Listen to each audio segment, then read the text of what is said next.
Hello बच्चों, आपका स्वागत है मेरे चैनल केमिस्ट्री अड्डा में। मैं Surendra Kumar, assistant professor DAV college Kanpur. बेटा हम लोग आज डिस्कस करने जा रहे हैं नया चैप्टर फिजिकल केमिस्ट्री का, सॉलिड स्टेट। इससे पहले हम लोग गैसेस स्टेट और लिक्विड स्टेट डिस्कस कर चुके हैं। आज हम डिस्कस करने हैं सॉलिड स्टेट। और सॉलिड बेटा आपको होता है, उसमें क्या होता है, उसका मतलब कि वॉल्यूम और साइज हमेशा फिक्स होता है। उसमें क्या होता है, जो उसके कॉन्स्टेंट पार्टिकल होते हैं वो अपनी जगह पर फिक्स होते हैं। वो अपनी जगह से वाइब्रेट तो कर सकते हैं लेकिन मूव नहीं कर सकते। ये सब बेसिक प्रॉपर्टीज हम लोगों ने पहले पढ़ रखी है, स्टेट ऑफ मैटर हम लोग पढ़ रहे थे। आज हम डिस्कस करेंगे types of solid. Basically solid को क्लासिफाई किया है तो दो पार्ट में क्लासिफाई किया गया है, अमॉर्फस सॉलिड और क्रिस्टलाइन सॉलिड। इसमें और हम लोग डिस्कस करेंगे यूनिट सेल्स, यानी आपका जो सॉलिड होता है वो यूनिट सेल से बना होता है, वो सब के बारे में डिस्कस करेंगे। फिर हम लोग इसमें डिफेक्ट्स के बारे में डिस्कस करेंगे कि डिफेक्ट्स कितने तरह के सॉलिड में क्या डिफेक्ट्स होते हैं, उनकी क्या प्रॉपर्टीज हैं। फिर लास्ट में लोग पैरामेग्नेटिक प्रॉपर्टी मतलब कि मैग्नेटिक बिहेवियर ऑफ सॉलिड्स भी पढ़ेंगे।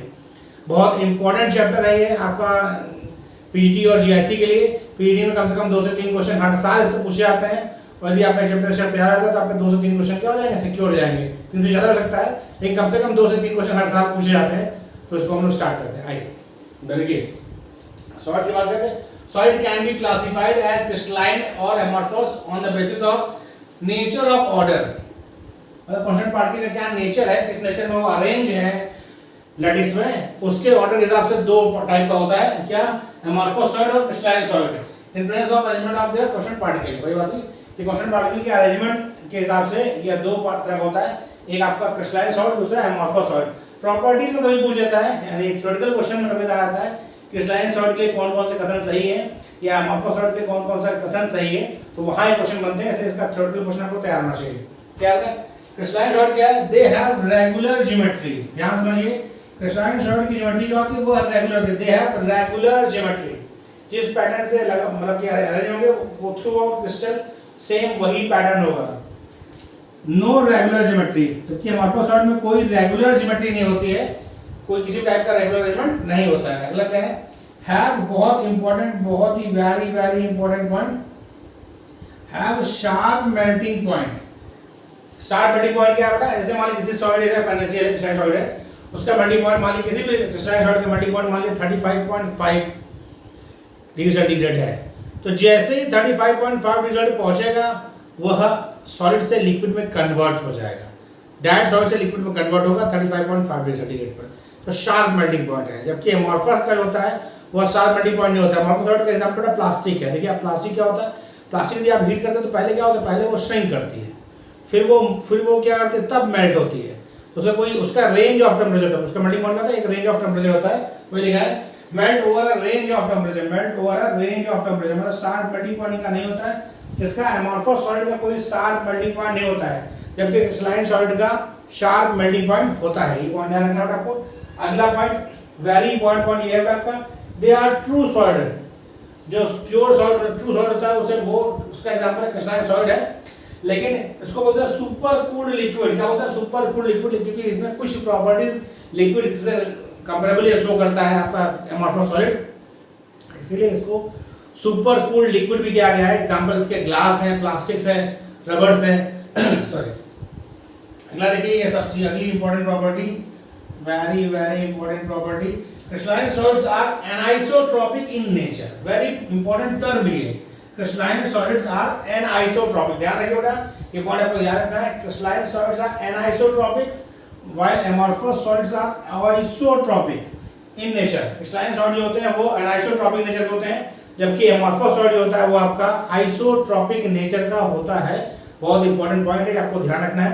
क्रिस्टलाइन सॉलिड जो होता है वो होता है एनाइसोट्रॉपिक, जबकि अमॉर्फस सॉलिड होता है आपका आइसोट्रॉपिक। क्या होता है एनाइसोट्रॉपिक? कुछ फिजिकल प्रॉपर्टीज जैसे रिफ्रैक्टिव इंडेक्स, कंडक्टिविटी या फिर आपका टेंसाइल स्ट्रेंथ, ये सब क्या होता है कि क्रिस्टलाइन सॉलिड होगा तो अलग अलग डायरेक्शन से उसका मेजरमेंट करते हैं तो वैल्यू अलग अलग आती है। सम फिजिकल प्रॉपर्टीज लाइक आपका refractive index, electrical resistance, tensile strength वगैरह जो होता है उनकी प्रॉपर्टीज जो है अलग अलग डायरेक्शन से हम यदि मेजर करते हैं तो क्रिस्टलाइन सॉलिड में क्या होता है, उनकी वैल्यू अलग अलग आती है, क्योंकि एक प्रॉपर अरेंजमेंट होता है बेटा।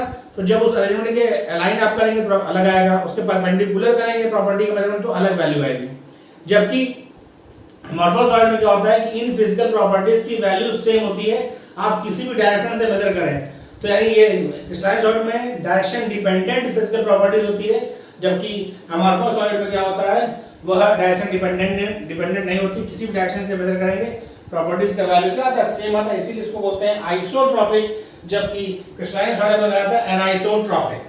अगली प्रॉपर्टी देखिए, they have definite and characteristic heat of fusion. Crystalline solid में क्या होता है बेटा, एक डिफिनिट और कैरेक्टरिस्टिक हीट ऑफ फ्यूजन होता है, एक फिक्स वैल्यू होती है हीट ऑफ फ्यूजन की, जबकि आपका अमॉर्फस सॉलिड में क्या है, they do not have definite heat of fusion. जो अमॉर्फस सॉलिड होता है उसका कोई डिफिनिट हीट ऑफ फ्यूजन नहीं होता है। तो इतना बेटा आपको मैंने बताया, पॉइंट बताया क्रिस्टलाइन सॉलिड और अमॉर्फस सॉलिड के, ये पॉइंट्स आपको याद रखने हैं। जब भी क्वेश्चन आता है the following is correct for amorphous solid या the following is correct for crystalline solid, तो आपको ये कंटेंट याद रहेगा, तो आप क्वेश्चन ऑप्ट कर लेंगे। ओके बेटा, आगे बढ़ते हैं हम लोग। अब हम लोग कुछ क्रिस्टल लैटिस के बारे में पढ़ेंगे, यूनिट सेल के बारे में पढ़ेंगे, क्योंकि ये सब चीजें जानना आपके लिए जरूरी है समझने के लिए सॉलिड के बारे में। तो पहला क्या, कैरेक्टरिस्टिक्स ऑफ क्रिस्टल लैटिस क्या बेटा, अरेगुलर। बेटा ये ए और रेगुलर अलग अलग है, इसको एक बात में अलग अलग है, ये अलग अलग है, मैं थोड़ा और दूर लिख दूं वरना आपको लगेगा मतलब एक। A regular three dimensional arrangement of point in space is called crystal lattice. एक रेगुलर थ्री डायमेंशनल अरेंजमेंट मतलब बेटा देखिए, हम आपसे थ्री डायमेंशनल मतलब ऊपर भी हो, नीचे भी हो, दाएं भी हो, हर डायरेक्शन में थ्री डायमेंशनल अरेंजमेंट होता है, एक रेगुलर पैटर्न होता है, उसे बोलते हैं crystal lattice. There are only 14 possible 3D lattice and these are called Bravais lattice. Bravais lattice होता है, कितने होते हैं 14, नंबर पूछ सकता है कि कितने Bravais lattice पॉसिबल है, 14 टोटल Bravais lattice पॉसिबल है। अगला क्या है, each point in lattice is called a lattice point. Each point in lattice is called lattice point or lattice site. जो आपका क्रिस्टल लैटिस होता है उसमें हर पॉइंट को lattice point या lattice site कहते हैं। अगला पॉइंट देखिए, each point in a crystal lattice represent, वो represent किसे करता है, आपको पॉइंट होता है, each point in a crystal lattice represent one constituent particle, यानी जिस पार्टिकल से मिलकर बना होता है आपका सॉलिड, उस constituent particle को represent करता है lattice point। जितने भी lattice point होंगे वह constituent particle को represent करेंगे, ठीक है, which may be atom, molecule और ion, जो कि atom, molecule, ion कुछ भी हो सकता है। तो बड़ा थ्री डायमेंशनल lattice है, उसमें lattice point होते हैं, हर पॉइंट जो होता है वह किससे बना होता है, वह constituent particle से मिलकर बना होता है। तो आपका आयनिक सॉलिड जो होगा, यानी जो क्रिस्टलाइन सॉलिड होगा, उसके जो भी कांस्टेंट पार्टिकल होंगे वह लैटिस पॉइंट की तरह ट्रीट किए जाते हैं। ठीक, आगे बात करते हैं।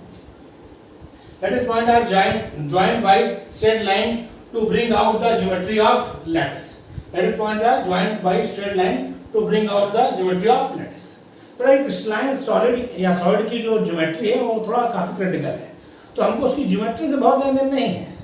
हमारा मतलब ये है कि सॉलिड स्टेट पर जो भी क्वेश्चन कंपटीशन में पूछा जाए उसको हम सुविधापूर्वक सॉल्व कर लें, हमसे क्वेश्चन मिस ना हो, ना क्वेश्चन हमारा छूटे, ये हमारा टारगेट है।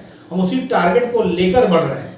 बहुत डिटेल में पढ़ाना है, बहुत डिटेल से आएंगे, आपको क्या चाहिए, मॉडल्स चाहिए, मॉडल से ही आपको चीज़ें समझ में आएंगी। हम प्रयास करेंगे कि आप जितनी आपको जरूरत है वो आप चीज़ें समझ लें, क्योंकि उतना आप समझेंगे तो आपको चीज़ें अच्छे समझ में आ जाएंगी, उतना हमारा काम। उसी बात करते हैं, कॉपी कर लीजिए कि बेसिक इन्फॉर्मेशन थोड़ा आपको पता होना चाहिए, फिर हम आगे बात करते हैं। यूनिट से स्टार्ट करेंगे, उसके बाद कॉपी कर लीजिए।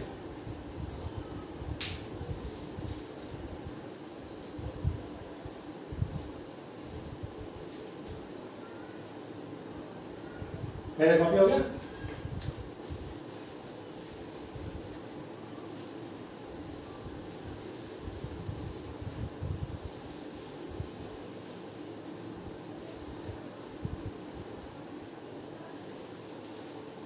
तो आपको ये चीज़ें ध्यान रखनी है कि क्रिस्टलाइन सॉलिड और अमॉर्फस सॉलिड में क्या क्या डिफरेंस है, क्यों है, ये चीज़ें आपको ध्यान रखनी है।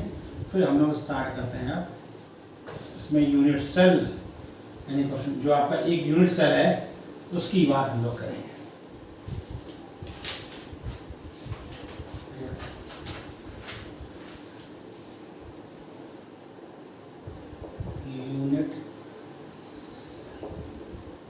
यूनिट सेल क्या होगा? It is the smallest, it is the smallest portion of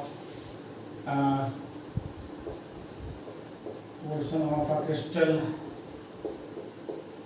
lattice which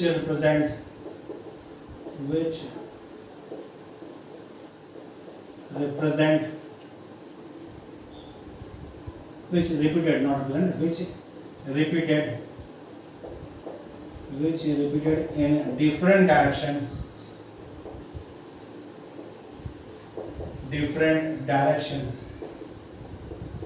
which repeated in different direction generate the entire lattice.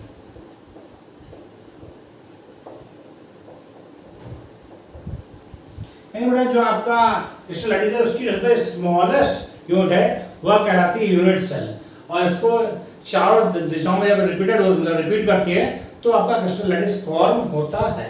अब आपको हम स्टार्ट करते हैं एक समझने के लिए।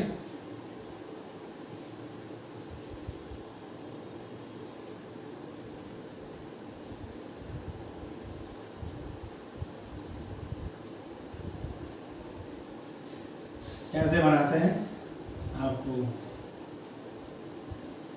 2 डायमेंशन में 3 डायमेंशन कैसे बनता है, ये आपका लैटिस है।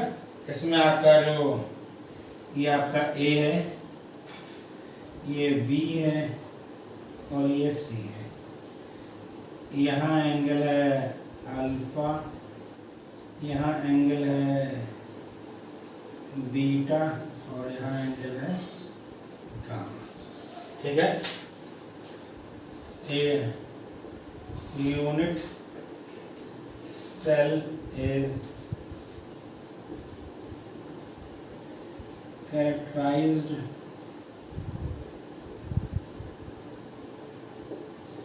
by 6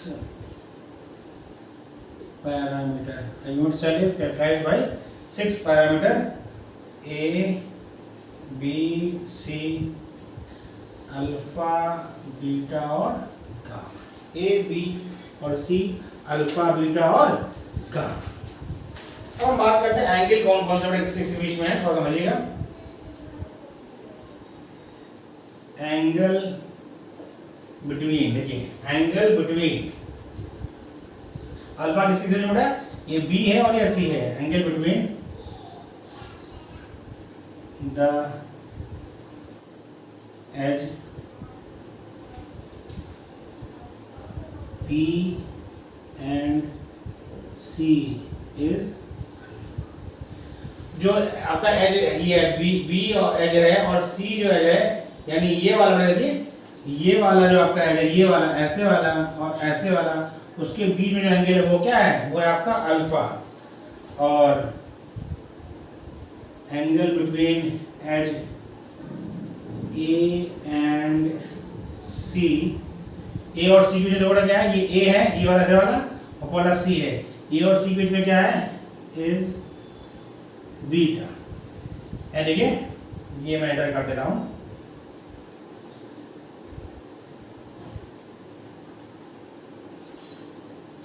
ये आपका है सी, ये आपका है बी, ये आपका है ए। ये वाला एंगल है अल्फा, ये वाला एंगल है बीटा और ये वाला एंगल है गामा। इसको मैं बाहर निकाल दूंगा बेटा, तो यही आपका दूसरा edge angle between the edge A and b, a and b, a and small b होगा, इसलिए स्मॉल बी इज गामा। देखिए एज ए और बी के बीच में गामा एंगल है, बी और सी या सी और बी के बीच में अल्फा है, ए और सी के बीच में बीटा है। तो मैंने लिखा है बी और सी के बीच में अल्फा, बी और सी के बीच में अल्फा, और एज ए और सी, एज ए और सी के बीच में बीटा, और एज ए और बी के बीच में गामा।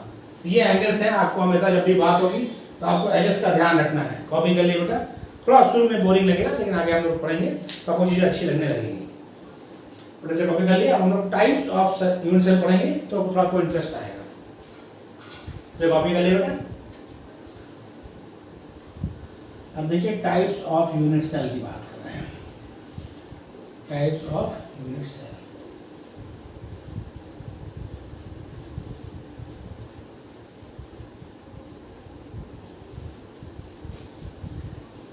कितने तक यूनिट सेल आपको जानना जरूरी है, उन्हीं की बात हम लोग करते हैं। तो पहला आपका है हम लोग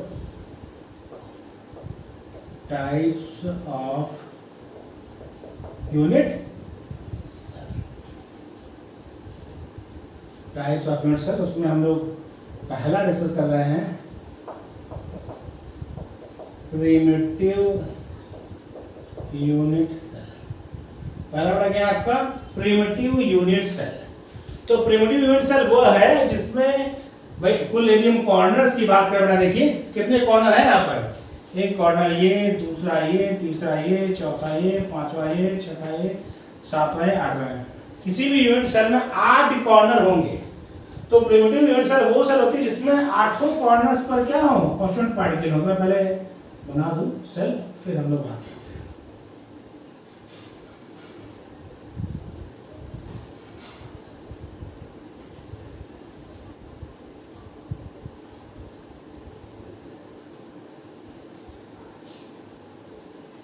ठीक है, ये आपका प्रिमिटिव सेल है।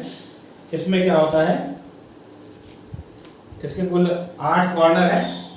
ये कॉर्नर है, यहाँ पर कांस्टेंट पार्टिकल है, इस कॉर्नर पर कांस्टेंट पार्टिकल है, इस कॉर्नर पर कांस्टेंट पार्टिकल है, इस कॉर्नर पर कांस्टेंट पार्टिकल है, इस कॉर्नर पर है कांस्टेंट पार्टिकल, यहाँ पर है कांस्टेंट पार्टिकल और यहाँ पर है।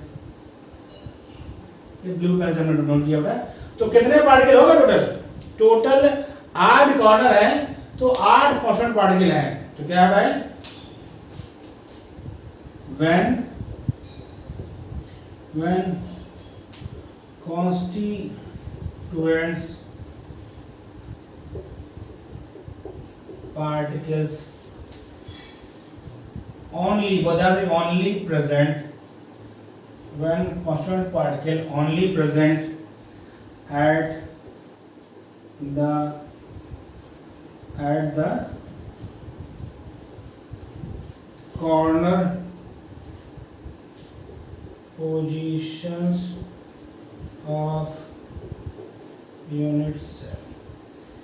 जब जो कांस्टेंट पार्टिकल है बड़े आपका जो वो यूनिट सेल जिसमें कांस्टेंट पार्टिकल सिर्फ और सिर्फ कॉर्नर पे प्रेजेंट है। देखिए यहाँ पर प्रेजेंट है, ये कॉर्नर, ये कॉर्नर, ये कॉर्नर, ये टोटल 8 कॉर्नर है। तो 8 कांस्टेंट पार्टिकल प्रेजेंट है। ओके, अब आपसे पूछा गया है ये number of constituent particle per unit cell. ये क्या बोला है भाई, तो समझिए थोड़ा। बड़ा number of constant particle per unit cell होता है। तो आप देखिए पहले कि एक कांस्टेंट पार्टिकल जो आपका है वो कितने सेल में शेयर्ड है। ठीक है, हम आपको सिंपल सा एक हमारा ये घर में रखा हुआ है प्रेशर नापने की मशीन है, उसका एक डब्बा है, मतलब उसका एक बॉक्स है, उसको समझ के समझा रहा है क्योंकि थोड़ा ये मान सकते हैं आप क्यूबिक है। तो इस कॉर्नर पर कांस्टेंट पार्टिकल है, इस कॉर्नर पर है, इस कॉर्नर पर है, इस कॉर्नर पर है, इस कॉर्नर पर कांस्टेंट पार्टिकल है, यहाँ है, यहाँ और यहाँ। प्रिमिटिव यूनिट सेल में यहाँ कांस्टेंट पार्टिकल है। 8 कॉर्नर है, 8 कांस्टेंट पार्टिकल अवेलेबल है। ठीक है, यहाँ तक मुझे तो कोई दिक्कत है आपको। अब समझिए ये जो यहाँ पर कांस्टेंट पार्टिकल है इस कॉर्नर पर वो कितने और यूनिट सेल से शेयर्ड है। बड़ा ध्यान समझिएगा, ये जो है इसका तो है ही है, इसका यहाँ पर जो इसके ऊपर यूनिट सेल होगी उससे शेयर्ड है, यहाँ जो उससे शेयर्ड है। बात ध्यान समझिएगा, इधर जो इसके पैरेलल में उससे शेयर्ड है और जो इसके ये जो यहाँ से इसके पैरेलल उससे शेयर्ड है। 4 नीचे हो देखिए, एक ये, एक यहाँ, एक यहाँ, एक यहाँ, 4 ये शेयर्ड है। और इसके ऊपर भी तो होगा यहाँ, यहाँ, यहाँ और यहाँ, यानी कोई भी कॉर्नर का जो कांस्टेंट पार्टिकल है वह टोटल 8 यूनिट सेल से शेयर्ड है। फिर समझिए आप करिए कि बेटा जिस कमरे में आप पढ़ रहे हैं उस कमरे को मानिए यूनिट सेल। तो कॉर्नर्स के बारे में सोचिए, यदि उसके ऊपर दूसरे कमरे रखे होंगे, ब्लॉक्स के ऊपर ब्लॉक्स होगा तो क्या होगा भाई। इस ब्लॉक्स है आपका, फिर समझिए थोड़ा ये कॉर्नर है, कितने शेयर होगा। इसके ऊपर इस तरह का एक और रखा होगा, इसके बगल में इस तरह का एक रखा होगा, उसके ऊपर एक रखा होगा, 4 हो गए। इसके बगल में यहाँ एक रखा होगा, उसके ऊपर एक रखा होगा, तो शेयर तो सबसे होगा। इस जगह पर जो खाली है यहाँ एक, इसके ऊपर एक, तो टोटल 8 यूनिट सेल से ये कॉर्नर क्या होगा, शेयर्ड होगा। तो जो आपका यूनिट सेल में कांस्टेंट पार्टिकल है वो कितने शेयर्ड है, 8 से शेयर्ड है। तो इस सेल को इसका यानी इस तरह लिखो, इस जो कॉन्स्टेंट पार्टिकल उसका कितना पोर्शन मिलेगा, 1/8 में मिलेगा। कितना मिलेगा, 1/8।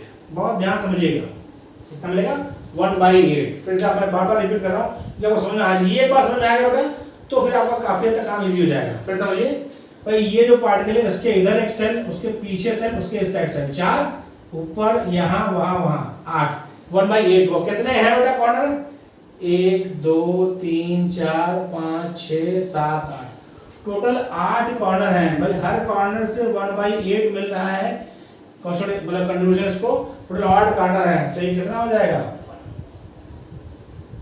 यानी प्रिमिटिव यूनिट सेल में number of constant particle per unit cell equal to 1 होगा। ऐसा इसलिए क्योंकि उसके 8 कॉर्नर पर कांस्टेंट पार्टिकल हैं, लेकिन हर कांस्टेंट पार्टिकल जो कॉर्नर पर अवेलेबल है वह 8 यूनिट सेल के बीच में शेयर्ड होता है, इसीलिए हर यूनिट सेल को उसका 1/8 पोर्शन ही मिलेगा।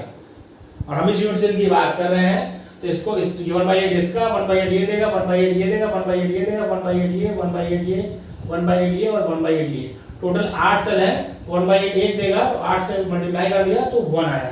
नहीं, प्रिमिटिव यूनिट सेल में number of constant particle equal to 1। मेरे तब चीजें को समझ आ गई है, कॉपी कर लिएगा, फिर हम अगला यूनिट सेल बनाते हैं।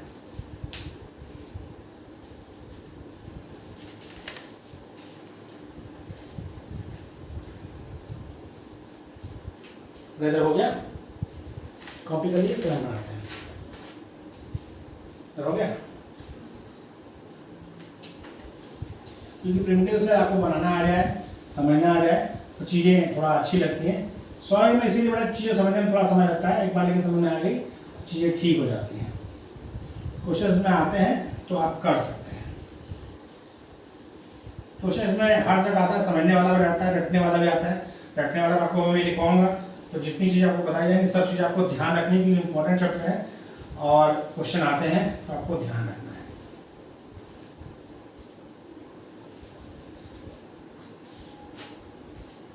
अगला है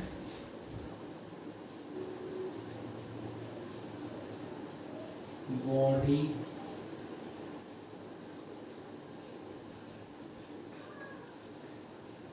सेंटर्ड यूनिट,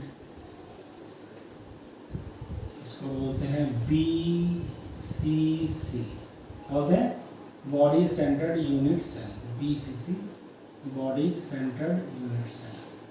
इसमें क्या होता है बेटा, देखिए पहले हम एक यूनिट सेल बना लें, फिर चीज़ें समझते हैं।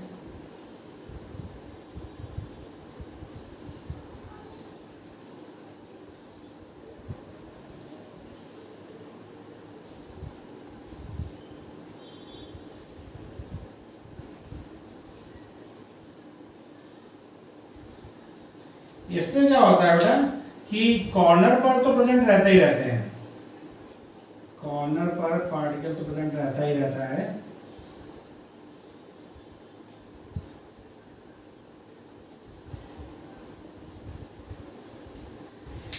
एक पार्टिकल जो होता है, एक कांस्टेंट पार्टिकल इसके बॉडी सेंटर पर भी होता है। तो क्या हुआ इसका, हुआ 1 constant particle, 1 constituent particle present at the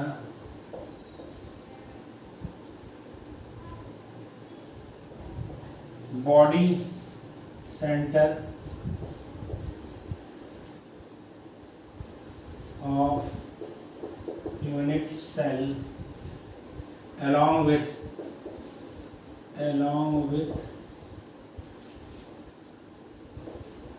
the each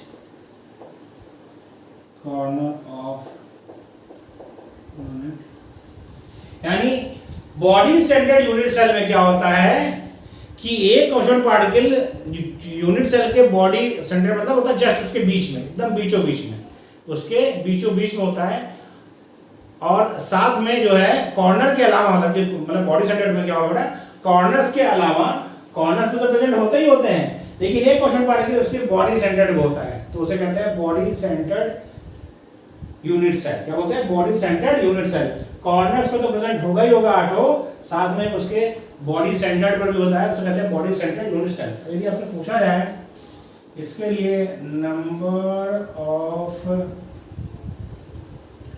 constituent particle, number of constituent particle per unit cell आपसे पूछा जाए, उसका टू क्या होगा बेटा? जो कॉर्नर्स पर प्रेजेंट है उनसे क्या मिलता है? 1/8। एक कॉर्नर्स मिलेगा, कितने कॉर्नर है? 8। ये तो हो गया कॉर्नर्स का। देखिए बेटा, जो एक बॉडी सेंटर पर है वह किसी और यूनिट सेल से शेयर्ड नहीं होगा, तो वह क्या है? वह पूरा का पूरा इस यूनिट सेल का ही है। तो आप देखेंगे ये इक्वल टू ये कट जाएगा, ये कट जाएगा, तो ये आ जाएगा 1 + 1 मतलब 2। यानी बॉडी सेंटर्ड यूनिट सेल में number of constituent particle per unit cell होता है 2। कितना होता है बेटा? 2। बॉडी सेंटर्ड यूनिट सेल में पर यूनिट कॉन्स्टिट्यूएंट पार्टिकल होता है कितना? अगला हम करते हैं बेटा नेक्स्ट।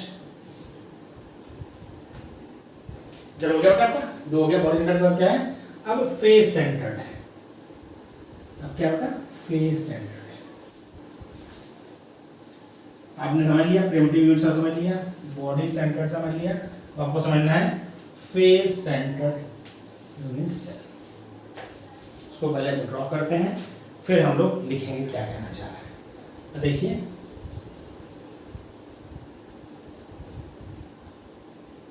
फिगर बेटा बहुत अच्छा हमसे नहीं बनता है, इसलिए फिगर को लेकर आप बहुत मत समझिएगा।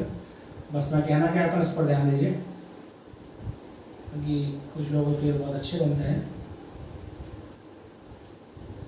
मेरा फिगर बहुत अच्छा नहीं बनता है, बस काम चल जाता है, ऐसा बन जाता है। ये यूनिट सेल होता है।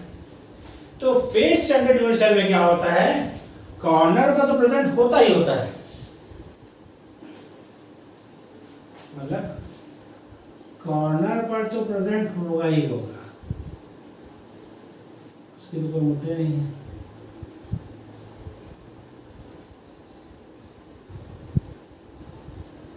साथ ही साथ हर फेज के सेंटर पर होता है, हर फेज के सेंटर पर। देखिए ये एक फेज है उसके सेंटर पर, ये नीचे एक फेज है उसके सेंटर पर, इस फेज के सेंटर पर, ऊपर वाले फेज के सेंटर पर, जो सामने है उसके फेज के सेंटर पर, और जो पीछे है उसके फेज के सेंटर पर। ठीक, समझिए इसको, थोड़ा समझ में आएगा तभी काम हो पाएगा। मैं देखिए इस कॉर्नर पर, इस कॉर्नर पर, इस कॉर्नर पर, इस कॉर्नर पर, यहाँ यहाँ यहाँ और यहाँ है। ठीक है, जो ऊपर का फेज है इसके सेंटर पर, इस वाले फेज के सेंटर पर, इस वाले फेज के सेंटर पर, इस वाले फेज के सेंटर पर, जो मेरी तरफ है उस फेज के सेंटर पर, और जो नीचे है उसके फेज सेंटर पर। टोटल आपके कितने हो गए? कितने फेज हैं? कितने फेज है बेटा? टोटल आपके कितने फेज हुए? फेज कितने हैं? संख्या नहीं है, एक आपकी तरफ एक मेरी तरफ, 2, एक ऊपर एक नीचे, 4 5 6, टोटल 6 फेज हैं किसी भी यूनिट सेल में, और 6 फेज के सेंटर पर प्रेजेंट है, इसके कॉर्नर के साथ साथ 6 फेज के सेंटर पर प्रेजेंट है आपका यूनिट सेल, मतलब क्वेश्चन पार्टिकल। तो उसको बोलते हैं फेज सेंटर्ड यूनिट सेल। क्या बोलते हैं? Face centred unit cell. तो तीसरा हमारा क्या था बेटा? तो हमारा था फेज सेंटर्ड यूनिट सेल, इसको बोलते हैं FCC। क्या बोलते हैं बेटा? FCC, face centred unit cell. तो क्या होता है? one constituent particle, one constituents particles present at the one constituent particle present at the center of each phase. One constituent particle present at the center of each phase. Present at the center of each phase along with present along with present at each corner of unit cell.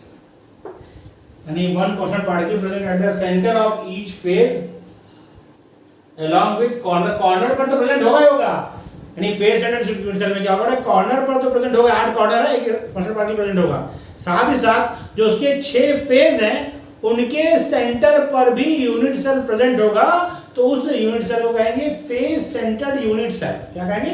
Phase centred unit cell. अब देखिए बेटा, तो इसमें number of question particle निकालने के थोड़ा ध्यान समझिए। ये जो हमारा सेल है इसके सेंटर पर यहाँ पर है क्वेश्चन पार्टिकल, तो दूसरा जो सेल होगा इसके जस्ट बगल में होगा, तो जो ये क्वेश्चन पार्टिकल कितने सेल में शेयर होगा? 2 में। कितने होगा? 2 में। एक ये सेल, एक इसके बगल में एक सेल होगी। भाई यहाँ वाला जो है किसमें शेयर होगा? इसमें, और इसके बगल में जो एक सेल होगा उसमें शेयर होगा। ऊपर वाला क्या होगा?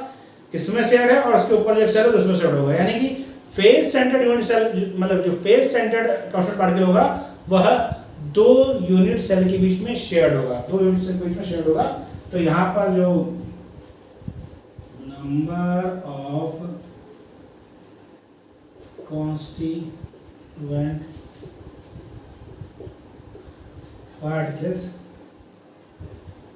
per unit cell, number of constituent particle per unit cell वो कितना होगा बेटा? देखिए भाई, कॉर्नर वाले से 1 से मिला 1/8, 8 कॉर्नर है, प्लस भाई जो फेज सेंटर पर है वो 2 यूनिट सेल का शेयर है, तो यानी 1 से कितना मिलेगा? 1 को 1/2 मिलेगा। कितने कॉर्नर है? मतलब वो फेस है 6, तो ये कितना हो गया? 1 और 2, तो टोटल हो गया 4। कितना हो गया? 4।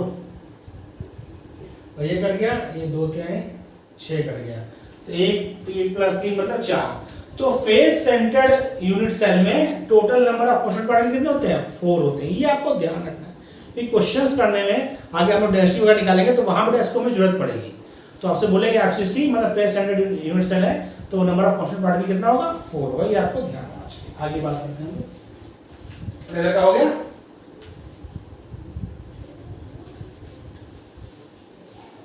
तो आपको सेल में समझना है पार्टिकल कहाँ प्रेजेंट है, तो आप आसानी से नंबर ऑफ क्वेश्चन पार्टिकल बता सकते हैं, या फिर जहां क्वेश्चन में जरूरत पड़ेगी वहां इस्तेमाल कर सकते हैं।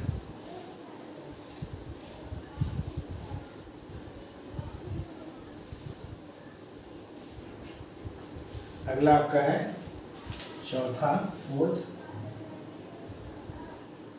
And centred unit.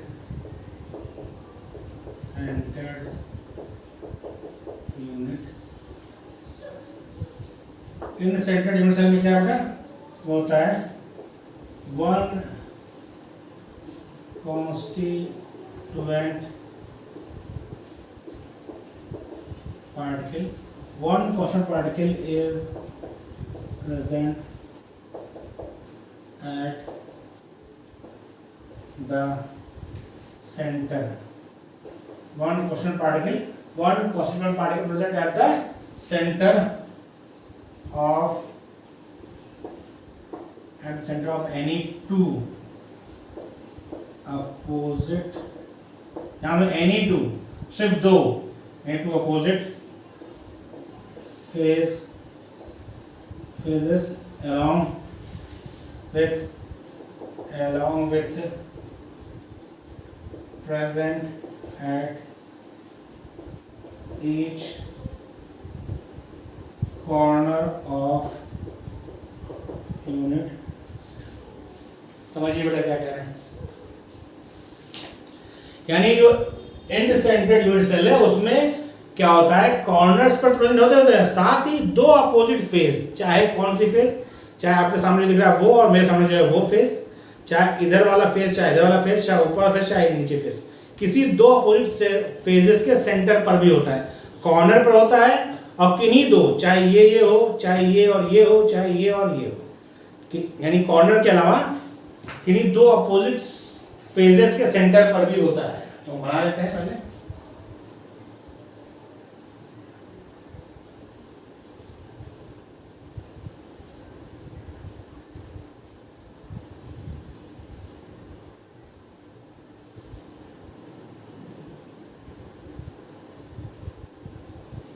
ये हो गया, यानी कॉर्नर्स पर तो होगा ही होगा, कॉर्नर्स की कोई बात ही नहीं, कॉर्नर्स पर तो होना ही है।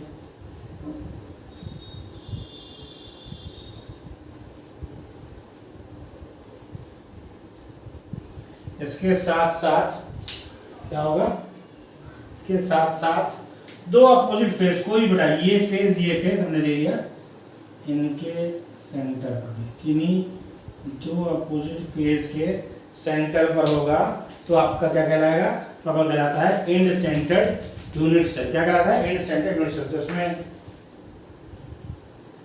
नंबर ऑफ कॉन्स्टिट्यूएंट पार्टिकल कितना हो जाएगा बेटा, कॉर्नर से 1/8 इंटू 8, भाई इससे क्या 2 मिलेगा, मतलब 2 से शेड होगी तो यानी 1/2 मिलेगा, कितने हैं, 1 और 2 इंटू 2, तो ये कट के 1 हो गया, ये कट के 1 हो गया, तो 1 + 1 मतलब, यानी एंड सेंटर्ड यूनिट सेल में number of constituent particle per unit cell कितना होगा बेटा, 2। ठीक है, मुझे तो आप समझने लगे। आप एक लास्ट बचा है आपका एज सेंटर्ड यूनिट सेल, ये हो गया बेटा, ये आपका लास्ट बचा unit cell, edge centred unit cell. ये आपको बेटा आना चाहिए, बहुत आसान है, एक बार 2 बार आप प्रैक्टिस करेंगे तो आपको चीजें आने लगेगी, तो ये चीजें जरूरी हैं, आपको आनी चाहिए। एज सेंटर्ड यूनिट सेल कौन सा हो गया, 5वां।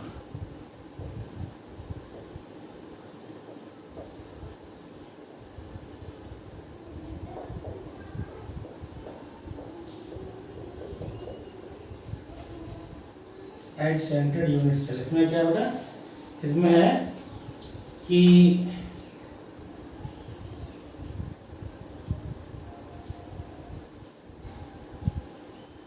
इसमें कॉर्नर के साथ साथ टोटल कितनी एज है, यदि एजेस की बात करना तो टोटल कितना एज होगा, टोटल 12 एज होनी चाहिए।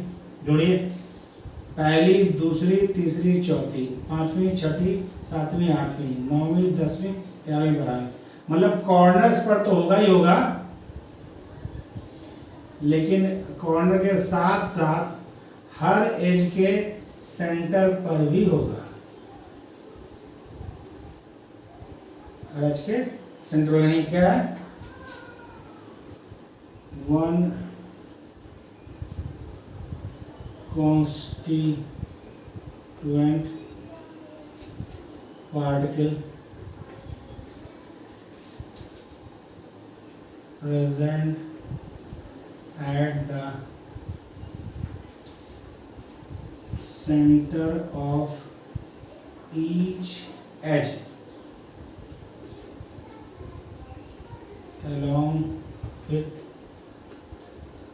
present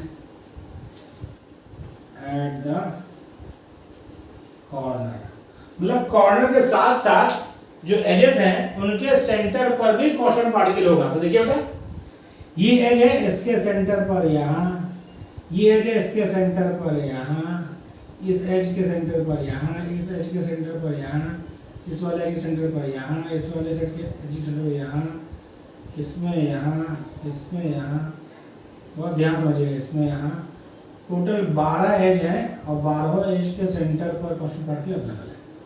ठीक है, देखिए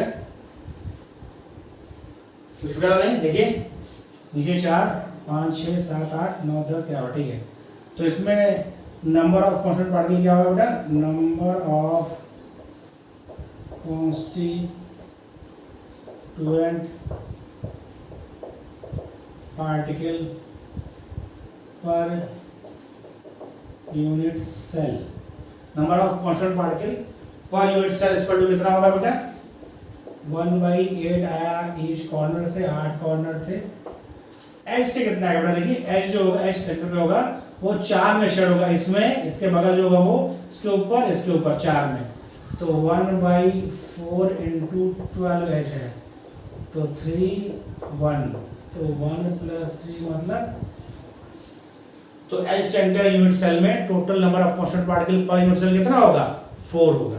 तो आपको इस तरह से फिगर याद है तो आप आसानी से क्वेश्चन मतलब ये आते हैं पर यूनिट सेल कितना होगा तो कर सकते हैं, या फिर इनको हम आगे किसी क्वेश्चन में यूज करते हैं वहाँ भी यूज होगा number of motion particle per unit कितना है, तो वहाँ इस्तेमाल कर सकते हैं। कॉपी कर लीजिए। फिर आपको हम एक और चीज़ दिखाने जा रहे हैं, बहुत ही इंपॉर्टेंट, उससे क्वेश्चन हर साल आता है, एंगल और उसमें रिलेशन, वो हम दिखाने जा रहे हैं बेटा, बहुत इंपॉर्टेंट है, रटना है उसको, रटने के अलावा कोई ऑप्शन नहीं है। देखो बेटा कॉपी कर लिए।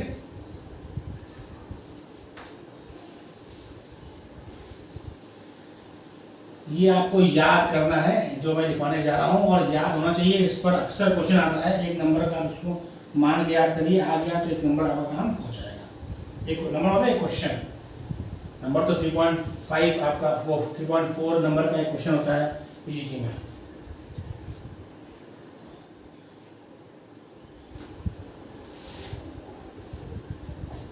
क्या होता है, टोटल आपको ध्यान रखना है। पहला है क्यूबिक, इसमें होता है एज लेंथ यानी a equal to b equal to c, alpha equal to beta equal to gamma equal to 90 degree centigrade. और कुछ एग्जाम्पल भी मैंने लिख दिए हैं, NaCl, ठीक, क्यूबिक हो गया। फिर टेट्रागोनल, दूसरा है बेटा आपका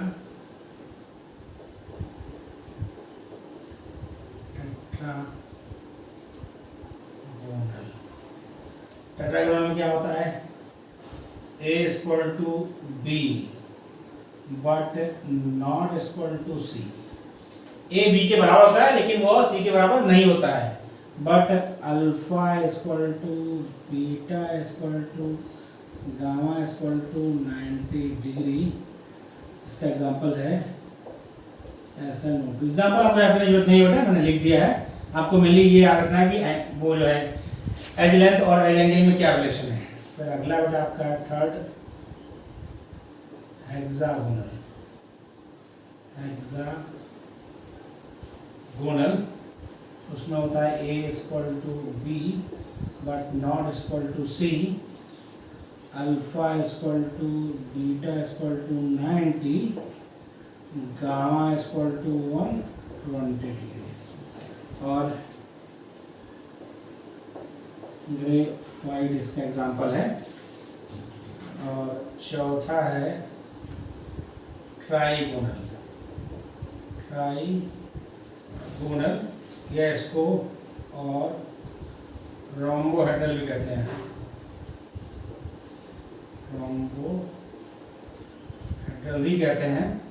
इसका होता है a equal to b equal to c, alpha equal to beta equal to gamma but not equal to 90। बहुत आपको ध्यान से याद रखना बेटा, किसमें क्या रिलेशन, ट्राइगोनल में a equal to b equal to c but alpha equal to beta equal to gamma, but ये 90 के बराबर नहीं होता है, CaCO3। फिर क्या है ऑर्थोरोम्बिक, पांचवा orthorhombic.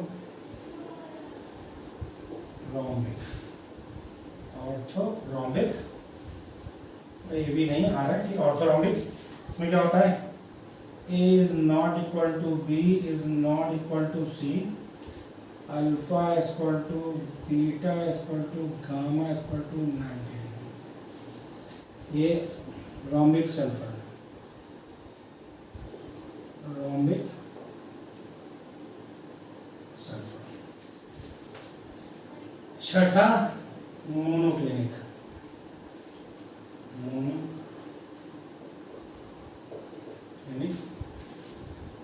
A is not equal to B is not equal to C, alpha equal to gamma equal to 90 degree और beta not equal to 90 degree.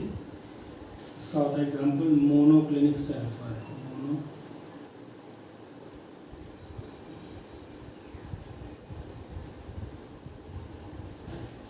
और लास्ट सबसे ज़्यादा एसिमेट्री इसमें होती है, मोस्ट सिमेट्रिकल मोस्ट एसिमेट्रिकल आपका होता है ट्राइक्लिनिक।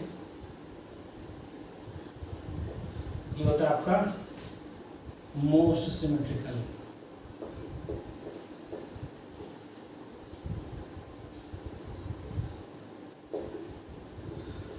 मोस्ट सिमेट्रिकल ये होता है मोस्ट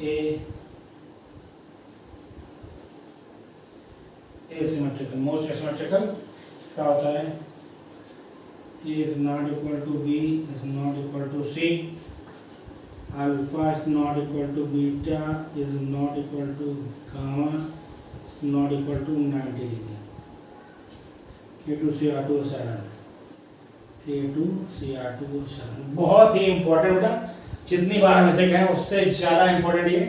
आपको ये 7 कॉम्बिनेशन में आपको लिखा रखे हैं क्रिस्टल के, सातों आपको याद होने चाहिए, अच्छे से याद होने चाहिए। तो क्वेश्चन आता है, अक्सर पूछा जाता है, बहुत रिपीट होता है क्वेश्चन ये। और यदि कहीं भी गलती हुई, आपको रिलेशन याद रखना है, equal to b relation edge length में, एजेस में और एन एंगल्स में, ये आपको रिलेशन याद रखना है। एग्जांपल याद रखने की कोई जरूरत नहीं है आपको, बस आपको रिलेशन याद रखना है, तो आपका आसानी से हो जाएगा। और अगला लेक्चर में हम लोग डिस्कस करेंगे, उसमें हम लोग वर्ड्स की बात करेंगे। तो कैसा लगा वीडियो, कमेंट में मैसेज करें, ज़्यादा लाइक और शेयर करें। Thank you.